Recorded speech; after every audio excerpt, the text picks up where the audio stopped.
النهاردة هنتكلم عن حاجات لازم تكون عارفها لو هتشتغل على موقع freelancer.com أو بتشتغل عليه ولسه جديد. في الأول أعرفكم بنفسي، أنا خالد سعيد عبد المنعم، بشتغل على بلاتفورم بقالي 12 سنة. النهاردة هتمشى معاكم في الموقع وأعرفكم إزاي تتكلموا مع العميل في البروجكت، وإزاي تقبلوا المشروع، وإيه الحاجات اللي تعملها وإيه الحاجات اللي ما تعملهاش، وإزاي تبتدي مشروع صح وتنهيه بشكل مظبوط من غير ما يضر أكاونتك في شيء. لو مهتم بالمحتوى ده ياريت تتابعني.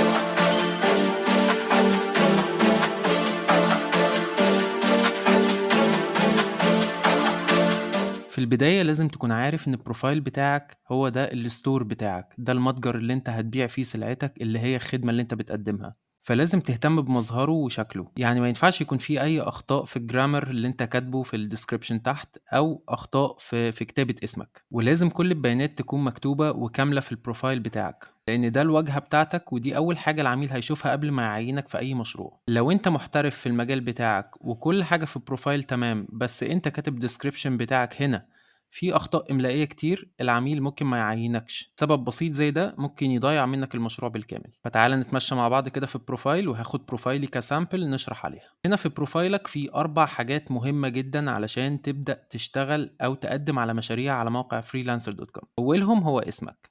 لازم اسمك يكون مكتوب بالصيغة دي، اسمك يكون مكتوب ثلاثي، ما يكونش مكتوب أسماء غريبة.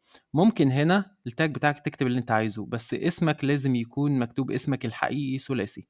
انا هنا اسمي خالد سعيد عبد المنعم. تاني حاجة التايتل بتاعك، التايتل الوظيفي بتاعك، ولو انت محقق اي انجازات المفروض تكتبها هنا. يعني انت مثلا بتشتغل بقالك 3 سنين خبرة في مجال اللوجو ديزاين، هتكتب سينيور لوجو ديزاينر 3 years او 3 plus years. الريت بتاعك، والريت بتاعك بيتحدد على حسب انت بتشتغل بالك قد ايه، وده ممكن ترجع للموقع تشوف البروجكتس الناس اللي بتقدم عليها وتحدد الريت بيزد عليهم.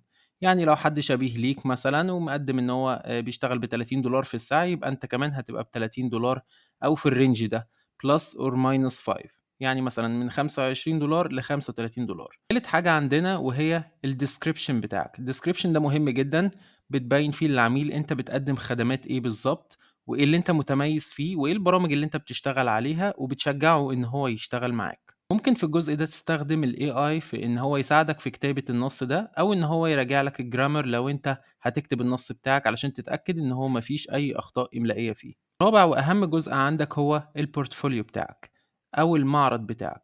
زي اي محل بتتمشى من قدامه بتلاقي ان هو عارض احسن بضاعة عنده في الواجهة، علشان يخلي اللي ماشي بره في الشارع عايز يخش المحل ويشوف ايه الهدوم اللي هو عارضها بره كويسة، شكلها كويس، فهو بيخش يشوف علشان يدرايف السيلز. فانت نفس الكلام، ده المعرض بتاعك، فلازم تهتم بالتفاصيل دي، ولازم الصور اللي تنقيها تكون صور الكواليتي بتاعتها كويسة، وتكون محطوطة في موك ابس كويسة، علشان تغري العميل ان هو يخش البروفايل بتاعك ويشوف البورتفوليو بتاعك ويعينك. لو انت بيرسونال اكونت فهيبقى عندك البورتفوليو عبارة عن تاب واحدة بتحط فيها كل شغلك على بعضه. لو انت كوربريت اكونت زي كده، انت هيبقى عندك كذا تاب ممكن تقسم شغلك، ده اللوجو، ده البراندنج، ده الويب سايت ديزاين، ده الاب يو اي ديزاين. تقدر انك تقسم شغلك بحيث لو العميل دخل، مثلا في عميل مهتم ان هو يشوف الابلكيشن ديزاينز بتاعتي، فهيشوف في تاب منفصلة كل الاب ديزاينز اللي انا عملتها. لو حب يشوف الويب سايت ديزاينز نفس الكلام. فده بيسهل عليه ان هو ينافيجيت في البروفايل بتاعك. دول اهم 4 حاجات بالنسبة لك كشخص لسه هيسجل في الفريلانسر جديد، او كشخص شغال على فريلانسر بس لسه مبتدئ. تعالوا نتكلم عن المشاريع، وعن ايه الحاجات اللي تعملها وتقولها، وايه الحاجات اللي ما تعملهاش وما تقولهاش. على سبيل المثال، ده مشروع انا اشتغلت فيه قبل كده. المشروع ده كان لعميل عايز اب ديزاين، عايز ديزاين لابلكيشن يو اي يو اكس. المشروع ده انا عملت عليه بيدنج واخدته. البيد بتاعي كان رقم 1 على 82 بيدرز، وانا كسبت المشروع بالريت ده. مجرد ما بتعمل بيدنج او تقديم عرض على المشروع، العميل بيقدر ان هو يشوف بروفايلك بالشكل اللي انت شايفه قدامي ده، ويقدر ان هو يضغط كمان على بutton يشوف تفاصيل بروفايلك، يخش على صفحة البروفايل الخاصة بيك. علشان كده بقول لك البروفايل بتاعك ده شيء مهم جدا. لو البروفايل بتاعك عجب العميل، فالعميل بيتواصل معاك شخصيا زي ما انت شايف في الشات. اوعى تفوت الكلام اللي مكتوب في الاول ده، لان ده كلام مهم جدا. هيقول لك ان نورام عايزه تتكلم معاك بخصوص المشروع ده. هتعمل next، هتقرا إن هو بيقول لك خلّي دايمًا الcommunication وpayments من خلال freelancer. يعني اوعى العميل يقول لك مثلًا أنا مش باحب أتواصل في الchat بتاع freelancer لإنه صعب، فتعالَ نتواصل واتساب، ابعت لي رقمك، أو يبعت لك رقمه وأنت تسايره في الكلام وتقول له تمام يالّا بينا نتواصل برّه. ده ممكن يعمل ban للaccount بتاعك، خاصةً إنك لسه في البداية ومش واخد أي بادجات ولا في ثقة بين الموقع وبينك. هم لسه بيشوفوا أنت هتبقى freelancer كويس عندهم على الplatform والّا هتكون freelancer عايز تاخد الشغل وتطلع بيه برّه عشان تتجنب دفع الفيز. فدايمًا خلّيك مركّز إن التواصل بتاعك والدفع بتاعك يكون على الplatform، وخُد بالك إن ده أأمن لك وأأمن لعميلك، لإنك بتضمن حقك، وهاقول لك إزاي. دي أول وأهم حاجة، إن الcommunication دايمًا لازم يكون على freelancer. يعني اوعى تبعت لينكات لبروفايلاتك أيًا كانت الprofile ده عبارة عن إيه، Behance، Dribbble whatever goes العميل بتاعك، لإن ده هيخلّيه سِكّة يتواصل معاك برّه. ولو أنت لسه في البداية هتلاقي الsupport team بتوع freelancer.com بيتواصلوا معاك وبيقولوا لك أنت إزاي تبعت اللينكات دي للعميل، أنت كده بتتواصل برّه. ده ممكن يحط restrictions على أكاونتك. التواصل دايمًا بيكون professional وبيكون من خلال الchat ده، تقدر إنك تتواصل مع العميل وتشير فايلات وتشير كل أنواع الملفات اللي أنت محتاجها عشان تتم المشروع بتاعك. كمّلنا في الnext هتلاقي إن هو بيقول لك ما تنساش إنك تناقش الأهداف والdeadlines مع العميل بتاعك. ليه؟ لإن كل حاجة مكتوبة في الchat ده مسجّلة قدّام الsupport team. يعني لمّا تيجي تتكلّم مع العميل بتاعك خلّيك دايمًا في البداية اتكلّم إيه الحاجات اللي أنت مُطالب تعملها مقابل المبلغ اللي أنت حطّيته هنا. يعني أنا حاطط هنا مثلًا $1700، فأنا في المقابل هاعمل لك الUI UX بتاع الapplication كامل، وهاقدّم لك مثلًا mock up professional، ونوع الفايل النهائي اللي أنا هاسلّمه لك هيكون مثلًا Figma أو XD. ال ال مثلًا الrevisions هتكون الpolicy بتاعتها unlimited أو 100 أو whatever. المهم إنك تناقش الterms الخاصة بشغلك أيًا كان إيه نوع شغلك. مش لازم تكون شغال شغلتي، بس أنا باتكلم في العموم، إن لازم تتناقش مع العميل بتاعك وتوضّح إيه الأهداف اللي أنت هتعملها في وقت قد إيه، ولازم تتفق معاه على كل الحاجات دي. لإن لو حصل خرق من العميل تقدر ساعتها إنك ترجع للsupport وتقول لهم إن إحنا متفقين من البداية وراجعوا الchat. ساعتها الsupport team هيرجع للchat وياخد لك حقك، سواء إن هو هيعمل لك release للmilestone اللي العميل مثلًا ما رضاش يدفعها لك علشان هو غيّر الشروط أثناء العمل أو كده. ده لو عميل مش professional. الbudget اللي إحنا بنتكلم فيها بيكونوا عُملا professional وعندهم شركات وعايزين حد بيكون يعني بيقدّم خدمته دي بشكل professional برضه، فالمعاملة بتكون أسهل. بس في البداية لو أنت بتتكلم إنك هتقدّم على مشاريع صغيرة ب50 أو ب$100 أو ب$20، نوعية العُملا ممكن تبقى مُتعبة شوية في المتابعة ومتابعة المدفوعات. ممكن ياخد منّك الfile مثلًا يقول لك ماشي أوكي هacheck وأعمل release، يقعد معاك أسبوع مقعّدك pending على المدفوع بتاعك. فأنت اتفق معاه على الشروط من قبل ما تشتغل. قُل له أنا أول ما أخلّص شغلي تشوف مثلًا الdesign النهائي حضرتك هتعمل release وأنا هابعت لك الsource.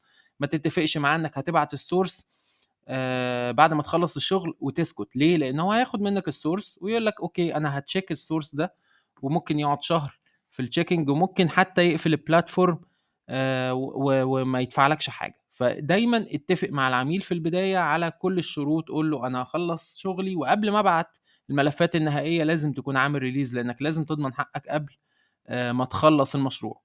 ده بالنسبة للprocess بتاعة الbidding. طبعًا في النهاية بيقول لك اطلب من العميل بتاعك إن هو يrelease الpayments بعد ما تخلّص شغلك. وبعد ما تخلّص شغلك هنا مش مقصود بيها إنّك بعد ما تبعت الملفات بتاعة شغلك، لأ، بعد ما تخلّص شغلك. يعني أنا شغّال على design وباورّيه له في mock up. دلوقتي الmock up النهائي اللي عجبه وقال لي تمام هو ده اللي إحنا هناخده، إحنا كده اتفقنا على الdesign النهائي بتاع المشروع ده. ساعتها هو بيعمل لك release. بعد كده أنت بتبعت له الsource file بتاعك. ودي أحسن تجربة لو أنت designer أو لو أنت programmer أو لو أنت أي حاجة فيها source file بتبعته للعميل. لازم دايمًا تاخد فلوسك الأول بعد ما تخلّص شغلك، بعد كده تبعت الملفات اللي فيها الsource. وصلنا للمرحلة إن أنت خلاص اتفقت مع العميل على الشروط، وهو ابتدى يقول لك إن إحنا خلاص أوكي هنبتدي شغل. اتفقت على الشروط، اتفقت على الدفع، العميل بتاعك لازم يعمل milestone كاملة. بمعنى أنا متّفق هنا على 1700، ال1700 متقسمين إزاي؟ ال1700 متقسمين 300 في البداية في الكيك اوف، بعد كده 1400 في الفاينل ديليفري. العميل بتاعي عامل 2 مايلستونز هنا 300، تمام، وعامل مايلستون تانية ب 1400. اوكي، عمل الاتنين مايلستونز بتوع المشروع قبل ما تبتدي في المشروع. يعني ما ينفعش العميل يقول لك مثلا انت هتعمل لي لوجو ب $50 وانت يلا ابتدي شغل وانا هعمل لك ال $50 لما الديزاين يعجبني.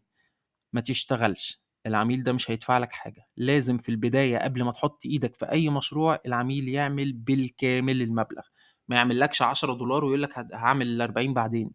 ما تعملش شير لأي ديزاين أو أي بروجرس في المشروع unless إن العميل عمل المايلستون كاملة. يعني أنت عامل بيدنج ب10 يبقى يعمل مايلستون ب10، ب50 يبقى ب50. ما ينفعش تبدأ شغل في أي مشروع إلا لو العميل بتاعك عمل المايلستون كاملة.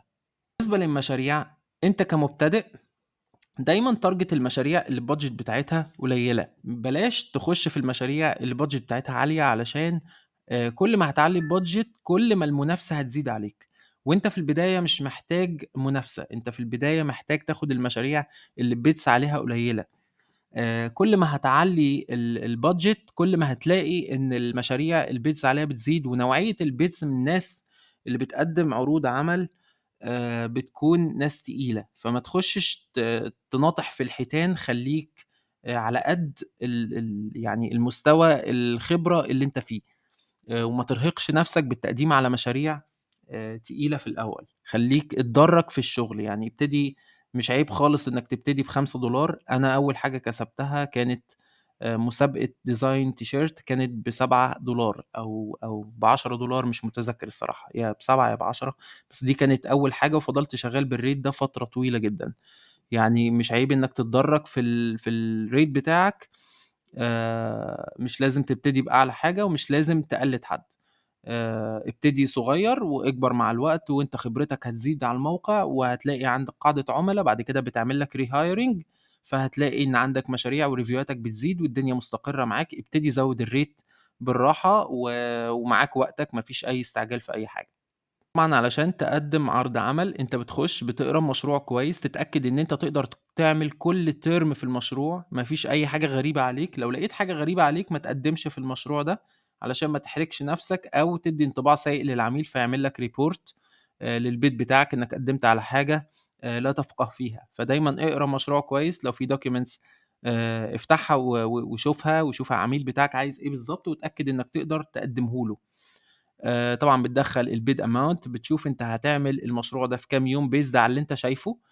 يعني بعد كده ممكن الكلام ده يتغيّر، أنا شايف حاجة مثلًا قدّامي تتعمل في يومين، فهاكتب هنا يومين. لو اتناقشت مع العميل واكتشفنا إن هي تتعمل في 7 أيام، فالعميل بتاعك بيضبّطها، ما فيش أي مشكلة. دخّل الdescription بتاعك، والdescription بتاعك ده لو أنت مش قادر إنك تكتبه ممكن تعمل write my bid. هنا هتلاقي إن الAI بيgenerate text ليك هنا جاهز أهو زي ما أنت شايف. ممكن تصلّح أخطاء الgrammar لو أنت login في Grammarly، بس أنا للأسف عملت log out فمش هاقدر دلوقتي.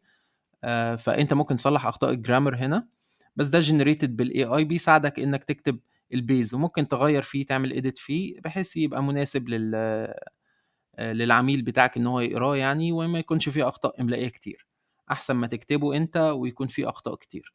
الmilestone هنا الجزء ده مهم جدًا. الmilestone دايمًا اقسمها على 2، جزء في الأول وجزء في الآخر. ما تخلّيش الproject كلّه على دفعة واحدة. يعني في الأول مثلًا اعمل initial design خلّيه مثلًا $10 لو أنت مقدّم على حاجة ب50. initial milestone $10 على أول progress، بعد كده $40 في final delivery. هتشوف طبعًا المستويات الناس اللي مقدّمة ده مناسب ليك إنك تنافس معاهم، خُش نافس. حسّيت إن الموضوع عالي عليك ما تخشش في المشروع.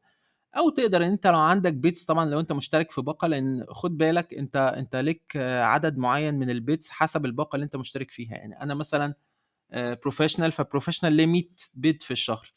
100 بيت في الشهر ده رصيدك، فأنت استخدم رصيدك بشكل مناسب. يعني مثلًا ما تقدّمش على المشاريع المجهولة الهوية دي. لمّا تقدّم على مشروع حاول تقدّم على مشروع زي كده مثلًا، انتقي العميل يكون عنده overall rating ومسجّل في موقع freelancer، لإن العميل اللي مش مسجّل ده لمّا هييجي يعمل release للmilestone لازم يأكد هويته. وتأكيد الهوية ممكن ياخد 4 ل5 أيام. فخلّي دايمًا الtarget بتاعك العميل المسجّل اللي هو واخد rating وواخد عدد ريفيوهات كويس.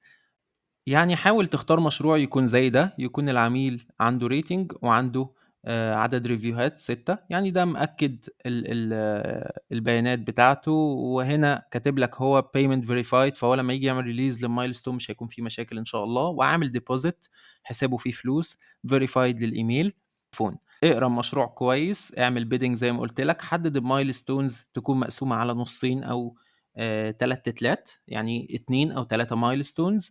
clarification board أنا شايف إن هو ما لوش لازمة، بس أنت لو عايز تكتب فيه حاجة اكتب، أنا شايف إن هو ما لوش لازمة، مش effective أوي، عشان كده هتلاقيه دايمًا هو فاضي.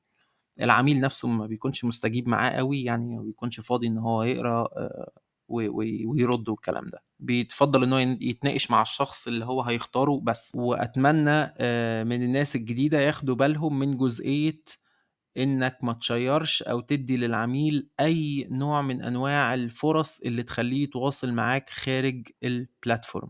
لازم التواصل كُلّه يكون على freelancer، ما تتواصلش مع العميل برّه تحت أي حال من الأحوال. ولو العميل أصَرّ إنه يتكلّم معاك برّه، قُل له إن ده بيخرق الشروط والأحكام لموقع freelancer.com، وأنا للأسف لازم أشتغل على الموقع، وكل التواصل ما بيننا يكون خلال الchat unless إن حد من الsupport team authorized إن أنا أقدر أتواصل معاك برّه. حتى لو تطلب الأمر إنك ما تاخدش المشروع ده، أحسن لك ما تاخدش مشروع أحسن ما تاخدش مشاريع تاني خالص، لإن هيتعمل لك ban للIP، مش تقدر حتى إنك تعمل أكاونتات تاني من الdevice ده أو بالهوية دي، هيعملوا لك ban للهوية نفسها، مش هتقدر تسجل تاني في الplatform. فخليك حذر وامشي اتبع قوانين الموقع واحترمها، وهتوصل لنتايج عظيمة جدًا.